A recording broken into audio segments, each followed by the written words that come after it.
El objetivo tiene que ser en un futuro que no hablemos de esto como una problemática o un peso de la mujer, sino que realmente sea un peso, sea una carga, sea un reto que tengamos todos como sociedad, mujeres y hombres y mujeres. ¿Cómo vemos esta problemática, cómo la abordamos y qué herramientas ofrecemos? Es desde la perspectiva de la bioneuromoción, que lo que hace es desarrollar la autoconciencia de las personas, que cuando una persona aumenta su autoconciencia y pasa a la acción, en el momento que tienes que priorizarte y poner límites a las necesidades del otro, estás actuando de manera egoísta. ¿Es negativo? No, es necesario. Es necesario. Todos, hombres, mujeres, todos los individuos, estamos llamados a la plenitud. El tema de hoy es la salud emocional en la mujer. Y evidentemente, más allá de mi conocimiento profesional, deciros que también hablo desde mi experiencia personal, ¿no? Porque, bueno, pues aparte de ser mujer, pues tengo dos hijos muy pequeños, uno tiene 1 año, el otro tiene 4 años, o sea, estoy en pleno, ¿no? En plena, podríamos decir, aprendizaje de cómo conciliar, ¿no? Que el tema, una de las grandes preocupaciones que hay en la mujer y en la salud de la mujer que acaba repercutiendo es la conciliación entre esos mundos, ¿no? Profesional, familiar y personal, porque muchas veces olvidamos esta área, la personal, y nosotros, pues nosotras en este caso, también necesitamos tener esos momentos de, pues veo un árbol, observo un árbol desde el silencio, me leo un libro, voy a, no sé, hacer deporte, ocio, voy a cenar, ¿no? Voy a distraerme, ¿no? No solo todo es familia o trabajo, sino también hay una área de la persona que tiene sus necesidades y evidentemente conciliar todas esas facetas, todas esas dimensiones, evidentemente no es fácil. Entonces, para empezar, si os parece, vamos a hacer un repaso fácil de cosas que sabemos todos los que estamos aquí sin lugar a duda, ¿vale? Pero para poner contexto de manera muy rápida. Es evidente que tenemos un reto como sociedad para poder integrar, para poder conciliar estas facetas, ¿sí? Y evidentemente el objetivo tiene que ser en un futuro que no hablemos de esto como una problemática o un peso de la mujer, ¿sí? Sino que realmente sea un peso, sea una carga, sea un reto que tengamos todos como sociedad, mujeres y hombres y mujeres, ¿sí? Y que no sea realmente algo que cargue en la salud de las mujeres, porque todo tiene una explicación más profunda y hay varios factores que influencian en por qué las mujeres tienen esta sobrecarga, este problema de conciliar. Y ahora haremos alguna pincelada rápida para comprenderlo. Y evidentemente intentaré dar herramientas para abordarlo y soluciones para abordarlo. Así que, como decíamos, es una realidad, ¿sí?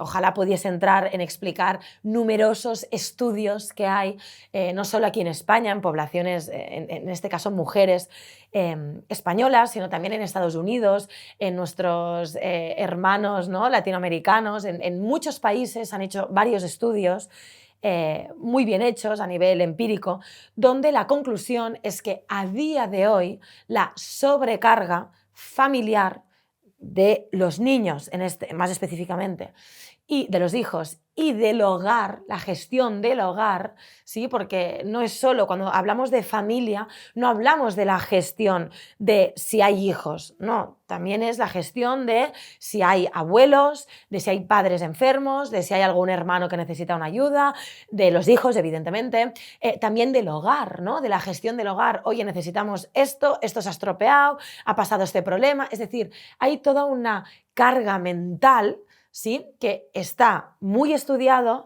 que no ha quedado en el pasado que la cargan las mujeres, sino que se sigue esa carga, ¿no? De esa gestión más del hogar y de lo familiar, sigue estando cargado mayoritariamente en las mujeres. Digo mayoritariamente porque evidentemente hay casos y casos, ¿no? Y ahora no, por un tema de tiempo no podemos entrar en profundizar todas las excepciones o todas las cosas que podríamos comentar, que evidentemente hay muchísimos hombres que cargan con la carga familiar, pero estamos hablando de la mayoría y la mayoría sigue siendo las mujeres, ¿sí? Entonces, esta sobrecarga, que está en muchos estudios, como digo, bien estudiada, también se ha visto, se ha podido observar que en mujeres hay una mayor tendencia en desarrollar ansiedad y depresión. No necesariamente diagnosticadas, ahora lo veremos más adelante, pero sí estados cronificados, podríamos decir, de sufrimiento emocional. Y que evidentemente aquí, si hay algún psicólogo en la sala, sabe que hay muchos factores, ¿sí? Es un gran error decir, no, esto se explica por este factor, ¿no? Pues porque tiene una sobrecarga en la conciliación. No, no estoy diciendo esto y los estudios no llegan a esta conclusión, pero sí se sabe que es un factor de riesgo, es un factor que juega, ¿no?, en el partido para realmente determinar, influenciar ese peso en las mujeres que puede acabar impactando, puede acabar influenciando en su salud mental y en su salud emocional y física. Porque como todos ustedes saben, seguramente se sabe, por la literatura científica está evidentemente más que estudiado, que los estados cronificados no tienen por qué ser muy intensos, pueden ser pequeños desgastes emocionales del día a día, que es sobre todo lo que se relaciona con la sobrecarga de las mujeres en este caso, son pequeños estresores diarios, ¿no?, que van haciendo como gotitas, gotitas, gotitas, gotitas, hasta que al final pueden hacer desequilibrar el mundo emocional y evidentemente pues plasmarlo en problemas no solo mentales, emocionales, físicos, ¿no?, como ustedes saben. Así que, evidentemente, sería esencial buscar maneras de que en nuestra sociedad tanto las mujeres como los hombres puedan repartir esa carga, esa responsabilidad y buscar nuevas fórmulas, no solo psicológicas como yo hoy voy a abordar, porque yo hoy me voy a centrar en las herramientas que las mujeres pueden empezar a practicar a nivel psíquico, ¿sí?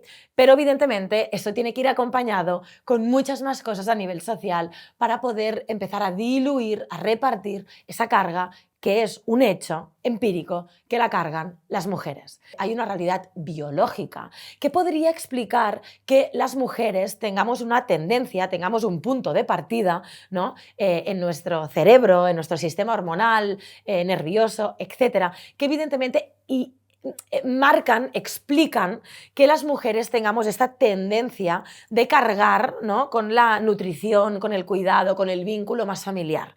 Porque es cierto que tenemos un punto de partida diferente, biológico, pero que el punto de partida biológico sea uno no justifica todo lo otro que iremos viendo y que se puede regular, modificar, que ayudaría muchísimo en este punto de la sobrecarga en las mujeres, ¿sí? Entonces, no me voy a adentrar en cómo la biología influye en momentos tan únicos y tan importantes como puede ser el embarazo, el posparto, etcétera. Creo que no hace falta porque todos los que estamos aquí seguramente lo conocemos bien, ¿sí? También es verdad que hay una realidad social.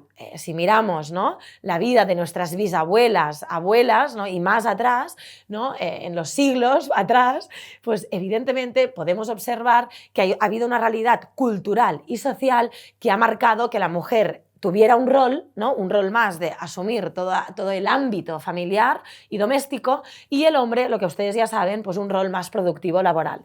Pero evidentemente desde hace ya unos muchos años la mujer está en el mundo laboral también. Entonces es aquí donde no se ha acabado de mover todo el puzzle bien, porque la mujer, aunque está en el mundo laboral, también sigue cargando mucho, sufriendo en muchos casos esa sobrecarga del mundo familiar. Pero sobre todo, no es tanto el mundo familiar que sí, sobre todo es el mundo emocional. Ahora lo iremos viendo. Entonces, Evidentemente, todo esto, todo este contexto biológico, social y todo esto que estamos abordando de manera rápida, tiene un efecto, como he dicho, en la salud mental, emocional y física de las mujeres. Entonces, nosotros, la perspectiva que voy a dar ahora de cómo vemos esta problemática, cómo la abordamos y qué herramientas ofrecemos, es desde la perspectiva de la bioneuromoción, ¿vale? Que para quien no lo conozca, es un método propio que desarrollamos desde hace muchos años, que lo que hace es desarrollar la autoconciencia de las personas.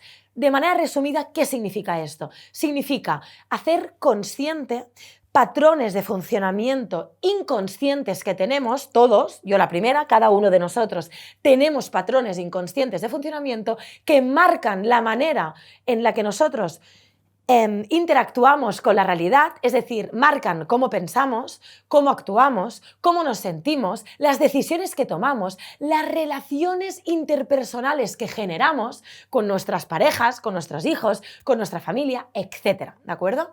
Entonces, cuando uno desarrolla la autoconciencia, tiene la información para hacer el cambio que necesita hacer.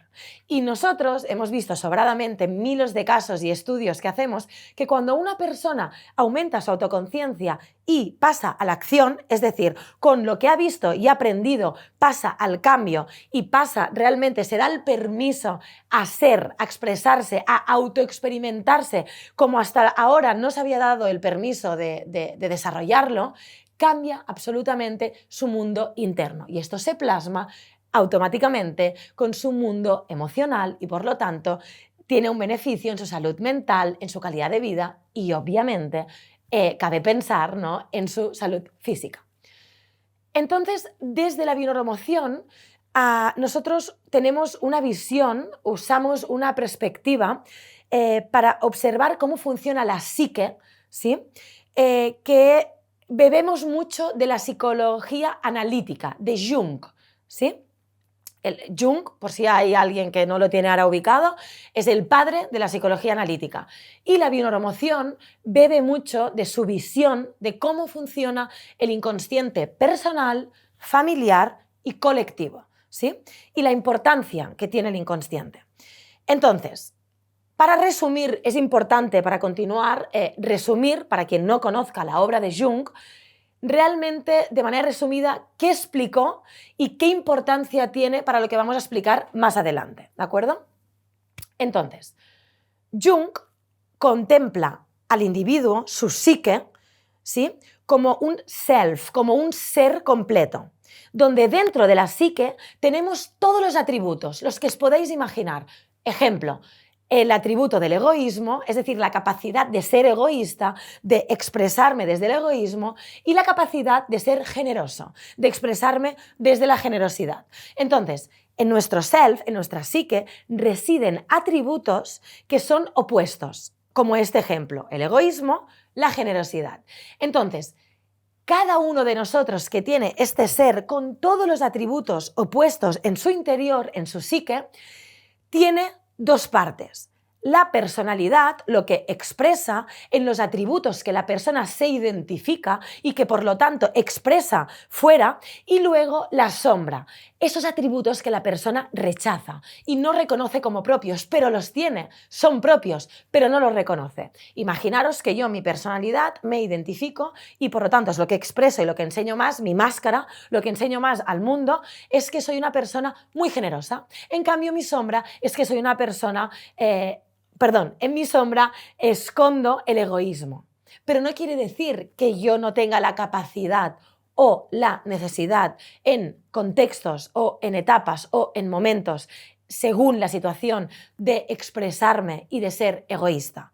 Sí, porque a veces el egoísmo está muy mal visto, pero es súper importante, ¿no? Como por ejemplo, en el momento que tienes que priorizarte y poner límites a las necesidades del otro, estás actuando de manera egoísta. ¿Es negativo? No, es necesario. Es necesario. Pero si yo estoy anclada, ¿sí?, en una personalidad donde solo me permito ser generoso, en este caso generosa, y no me permito a veces ser egoísta, ahí es donde hay un desequilibrio.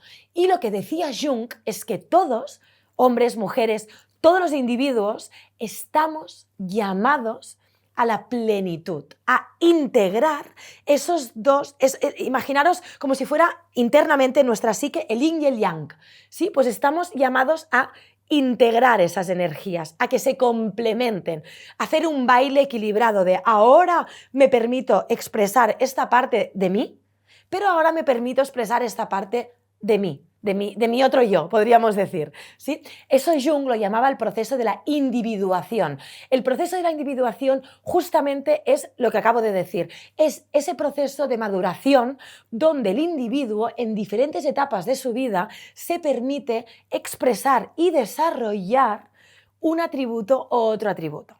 Y esto es muy importante, porque para la integridad interna, para evitar la fragmentación interna, es muy importante ese proceso de individuación, de que se acerquen esos atributos que están opuestos, se acerquen y se den la mano de una manera armónica, coherente, formando una unidad interna coherente, ¿de acuerdo? Entonces, ¿esto por qué lo estoy explicando? Ahora lo van a ver.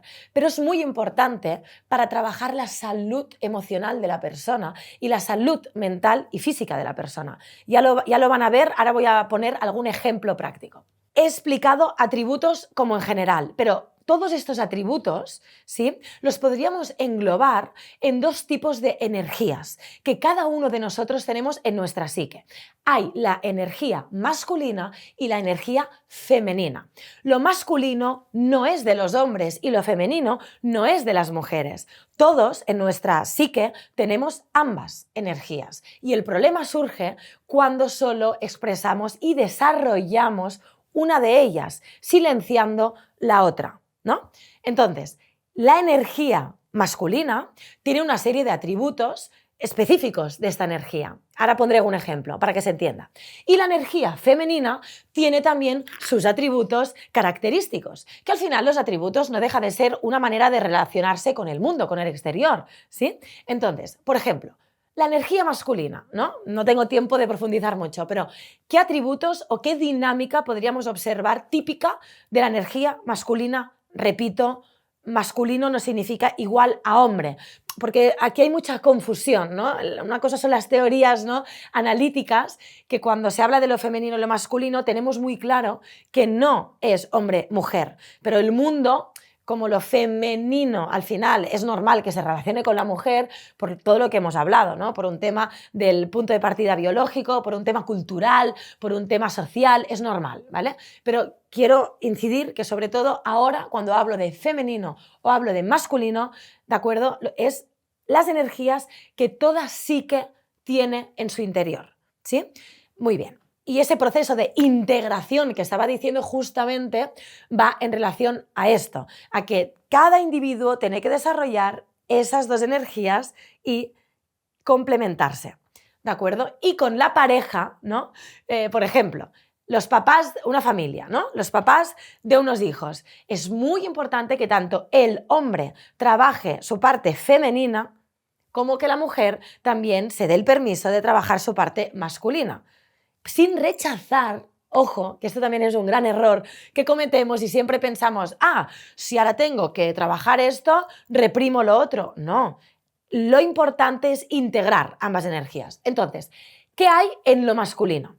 Pues lo masculino sería todo lo que sea de yo hacia afuera, es decir, del individuo con el mundo externo, ir a producir, ¿no? La productividad, el resultado, entrar en acción, la competición, ¿de acuerdo?, etcétera. Lo femenino, en cambio, sería la energía opuesta, sería la energía que va del individuo hacia adentro, sería no valora el resultado, valora el proceso, cuida el proceso, la nutrición, la empatía, el vínculo emocional, el ser receptor, el sostener, ¿sí?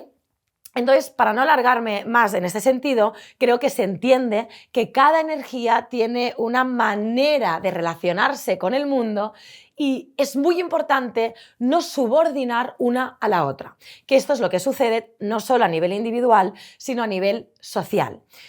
Uno de los grandes problemas que tenemos, ¿sí?, es que las mujeres durante mucho tiempo, muchos siglos, podríamos decir, han sido las responsables de expresar lo femenino, la energía femenina. En cambio, los hombres han sido los responsables de cargar con la expresión de lo masculino.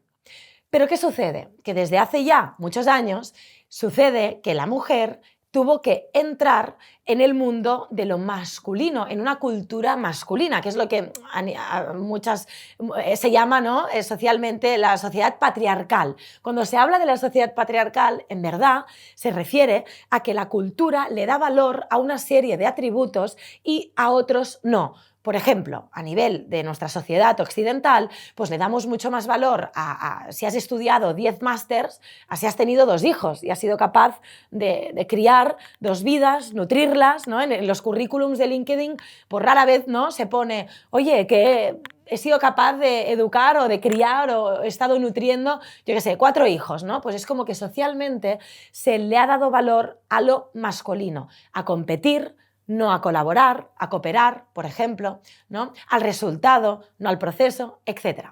Entonces, ¿qué sucede? Que la mujer ha tenido que cargar durante mucho tiempo y actualmente, ahora hay muchos cambios, pero sí que es verdad que bueno, los datos de los estudios lo dicen, ¿no?, sigue estando en manos de la mujer tener que expresar y desarrollarse en lo masculino, en un mundo culturalmente que se da valor a lo masculino, pero cargar con lo femenino.